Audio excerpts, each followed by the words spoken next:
कहा था कि ये बहुत सारी इधर उधर की बातें कर रहे हैं, हमें भी अधिकार मिलना चाहिए। इधर उधर की बात की अशोक सिन्हा जी, अशोक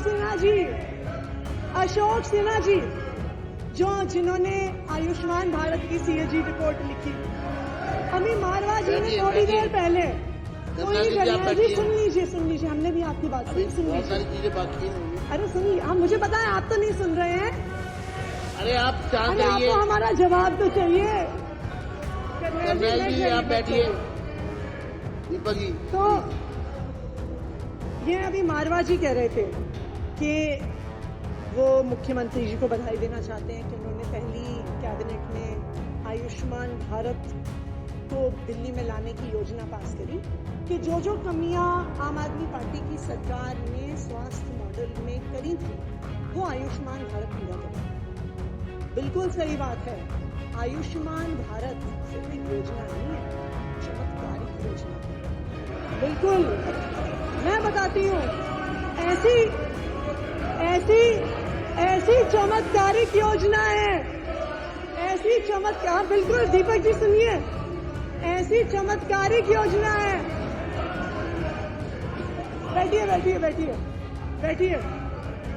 ऐसी चमत्कारिक योजना है, 88,000 मरीजों का मरने के बाद इलाज कर दिया, ये सीएजी की रिपोर्ट बताती है। ये आपकी ऐसी चमत्कारिक योजना है, 2 लाख से ज्यादा पेशेंट की डिस्चार्ज के बाद सर्जरी करा दी, ऐसी चमत्कारिक योजना है।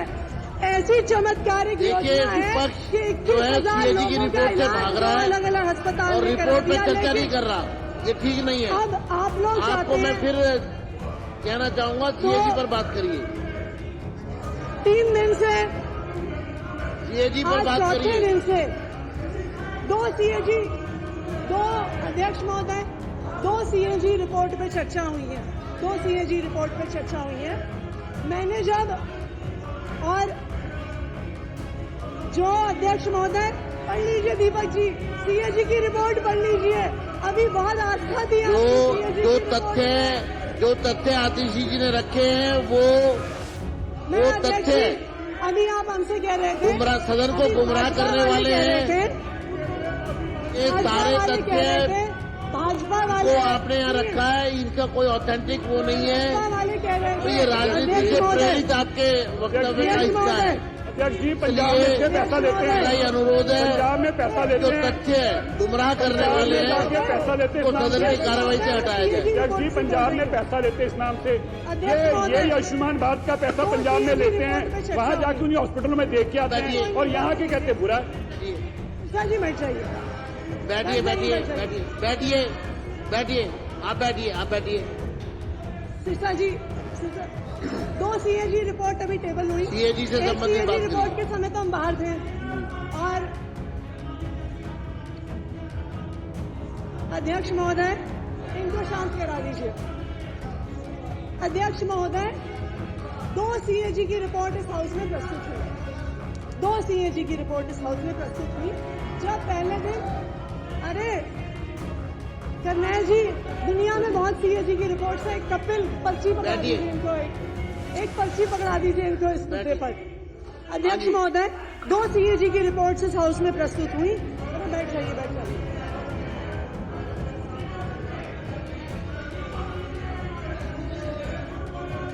आप बैठिए।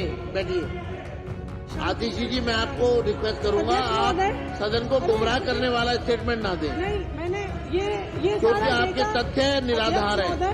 अध्यक्ष महोदय, ये सारा डेटा सीएजी की रिपोर्ट से है, ये गुमराह करने वाला डेटा। आगे बात करिए, पर सीएजी पर बात करिए। पिछले 3 दिन तो अध्यक्ष महोदय ने हमें बाहर सड़क पर रखा, आज हम हाउस में हैं, लेकिन अच्छी बात क्या है कि जो रिपोर्ट, जो सदन की प्रोसीडिंग है, वो यूट्यूब पर भी आती है, तो हम यूट्यूब पर भी देख रहे थे कि क्या चर्चा हो रही है। तो मैंने गिनती करी थी, हो सकता है वो गिनती गलत हो सकती है, लेकिन सीएजी की पहली रिपोर्ट जो प्रस्तुत हुई, एलजी साहब का अभिभाषण, और आज जो सीएजी की दूसरी रिपोर्ट प्रस्तुत हुई, मेरे ख्याल से भारतीय जनता पार्टी ने, शायद ये आंकड़ा गलत हो सकता है, इसको मुझे करेक्ट कर दीजिएगा, 55 लोगों ने अभी तक अपनी बात रखी है पिछले 4 दिन में। और क्या बात रखी? अध्यक्ष महोदय ने मुझे एक चिट्ठी लिखी थी कि सदन की गरिमा बनाए रखने की जरूरत है, कि गरिमा सदन में होनी चाहिए। मैं यही उम्मीद करती हूँ कि जब आपके ही एक सदस्य ने यहाँ पर कहा था, जब यहाँ पर आपके चलिए आपके पास नहीं अध्यक्ष जी, आप मुझे बात पूरी करने दीजिए। अध्यक्ष जी, मुझे बात पूरी कंक्लूड करिए ना, आप मैं कर सीएजी पर बात करिए, रही हूँ। सीएजी पे बात करिए। मैंने सब बात मान ली। आपने कहा भारतीय जनता पार्टी वाले कह रहे हैं जी कि आम आदमी पार्टी वाले चोर हैं, गुंडे हैं, लुटेरे हैं, पापी हैं, नालायक हैं, घमंडी हैं, कातिल हैं, डरपोक हैं, हत्यारे हैं, नालायक हैं। और मुझे लगता है इतनी गरिमापूर्ण बात जो आज सीएजी पर है नहीं नहीं बोलना चाह रहे आपके विधायक जी, वो क्या नाम है उनका, सीएजी पर नहीं बोल रहे आप, मेहरौली वाले विधायक जी ने कहा। और मुझे उम्मीद है मुद्दों पर बात करिए ना। आपको सदन की आपके गरिमा पास का सीएजी पर तब भी बोलने के ध्यान लिए रहा है। होगा जब मेहरौली के विधायक ने कहा कि आतिशी सूर्य चलिए। रखा है। धन्यवाद। हमने सब बात मान ली। हम हैं चोर, हम हैं गुंडे, हम हैं नालायक, सब बात हम मान लेते हैं आपकी, ठीक है जी। लेकिन दिल्ली के लोगों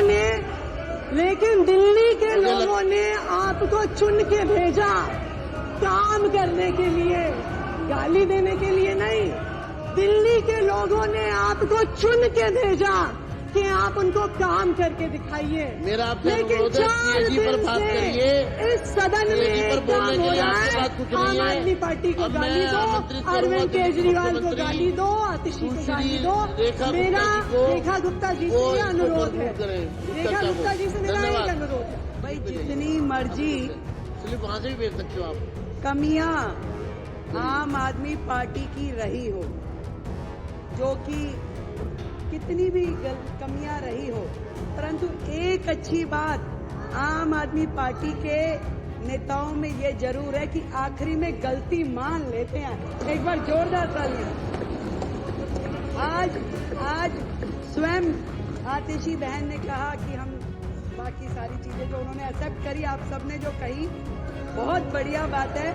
और इसी प्रकार केजरीवाल जी ने स्वयं माना कि मैं यमुना साफ नहीं कर पाया, मैं पानी नहीं दे पाया, मैं गलती मानता हूँ, मुझे और समय दे दिया जाए। ये बहुत अच्छी बात है कि आखिरी में आकर के अपनी गलती मान लेना भी एक गलती का सुधार है। अध्यक्ष जी, मैं तो केवल इतनी बात कहूंगी कि आतिशी बहन, हमारी इस सरकार में मेरे अलावा 4 बहनें हैं। मुझे चिंता होती है आतिशी जी की, बहन है हमारी, कि आतिशी जी आप केजरीवाल साहब का इतना साइड ना लीजिए। और आपसे कहना चाहूंगी कि तू इधर उधर की ना बात कर, ये बता कि काफिला कैसे लुटा।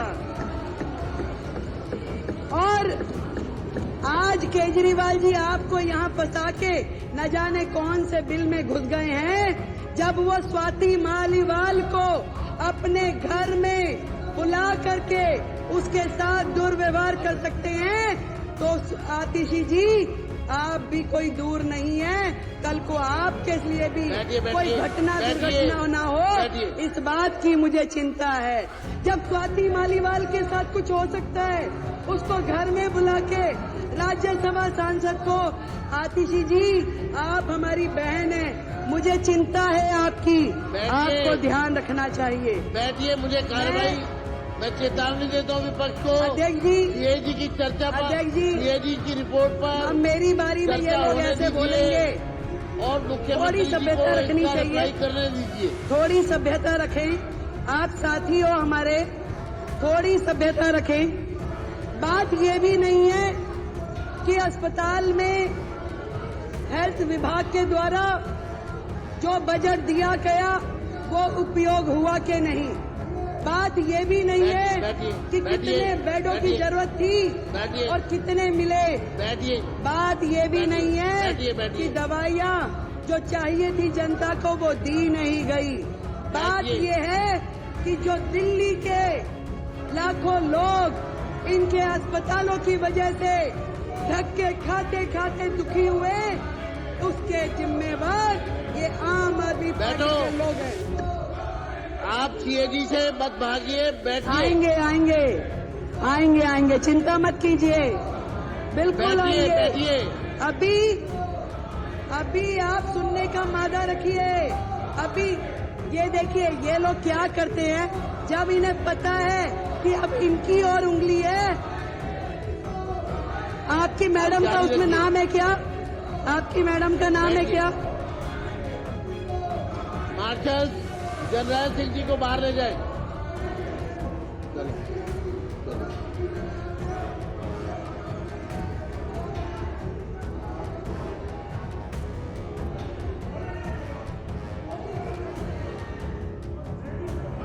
धन्यवाद, धन्यवाद अध्यक्ष जी, धन्यवाद, धन्यवाद। इस तरीके से हाउस का समय बर्बाद करना असल में तो इनकी नीयत ही नहीं है। इन्हें मालूम है कि ये जो रिपोर्ट, अभी तो केवल मात्र 2 रिपोर्ट सदन पटल पे लाई गई हैं, तो इनके होश उड़ गए हैं।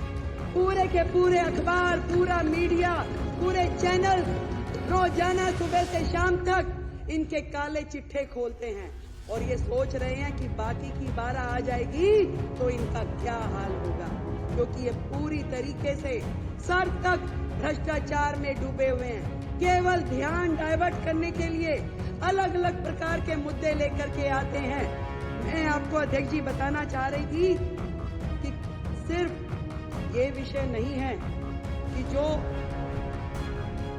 अस्पताल में बजट कम यूज हुआ, कोविड के समय बजट कम यूज हुआ, कम बिस्तरों का उपलब्ध कराएगा। बात यह है कि उस समय के दौरान जो लाखों लोगों ने तकलीफें सही, जो मरीजों के दिल पे गुजरी, जो पूरी तरीके से अस्त व्यवस्था देख करके डॉक्टरों के मन पे गुजर रही होगी, वहाँ के स्टाफ पे गुजर रही होगी, जो परिवार जानों के साथ घटनाएं घट रही होंगी, आज उसको सोचिए तो दिल दहल जाता है। शर्म आनी चाहिए उनके माननीय विधायक को कि जब अशोक गोयल जी कोविड की चर्चा कर रहे थे, परिवारजनों के मरने की बात कह रहे थे, शमशान घाट पे जगह नहीं मिल रही, ये बातें कह रहे थे, तो वो विधायक मुंह खोल के जो हंस रहे थे, शर्म आनी चाहिए। मैं आज इस सदन के माध्यम से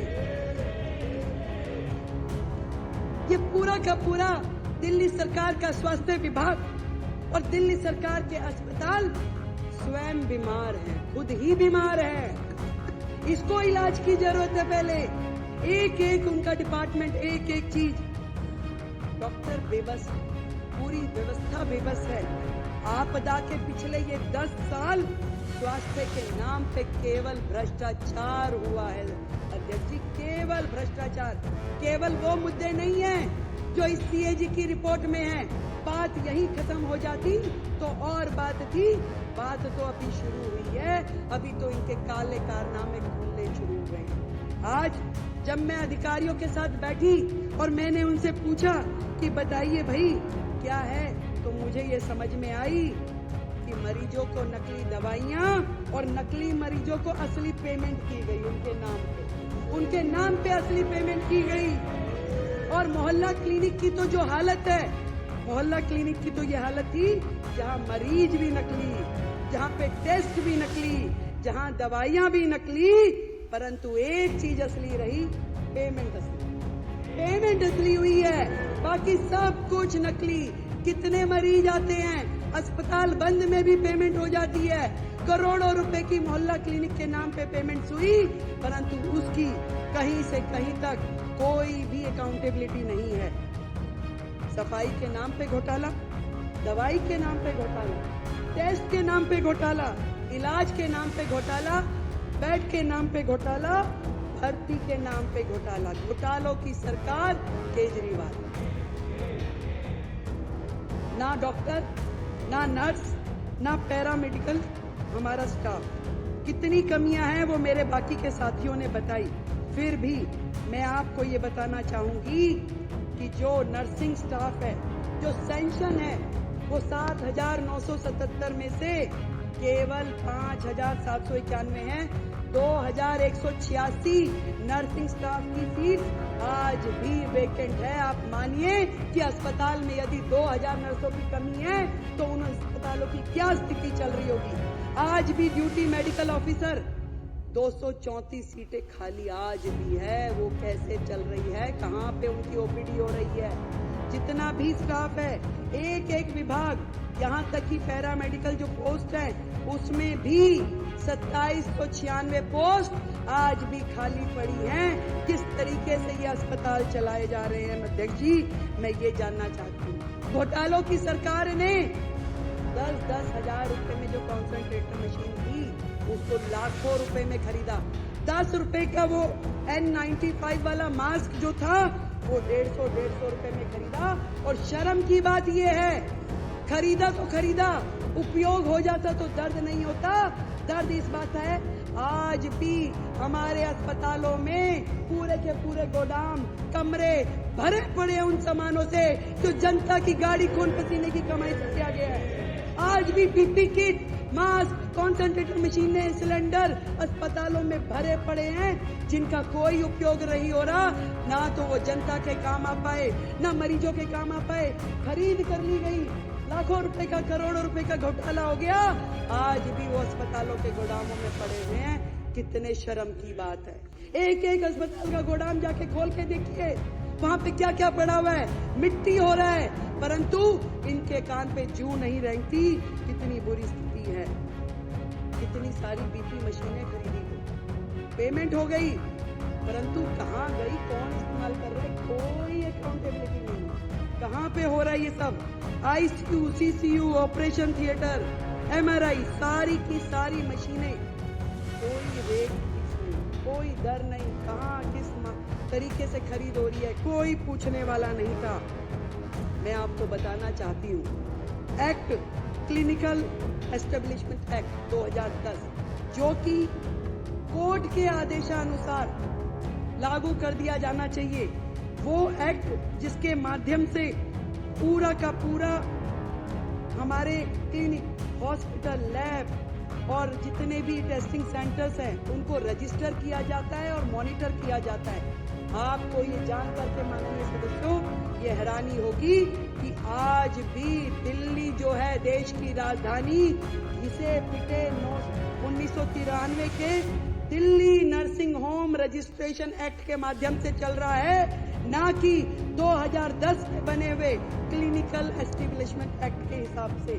क्योंकि इस पूरे एक्ट के माध्यम से अगर चलते तो वहाँ पे बहुत सारी चीजों की जवाबदेही तय हो जाती, परंतु पुराने नियमों के अनुसार जब वो काम कर रहे तो उनको कोई मतलब ही नहीं, कुछ बहुत सारी चीजें उसमें कवर ही नहीं होती।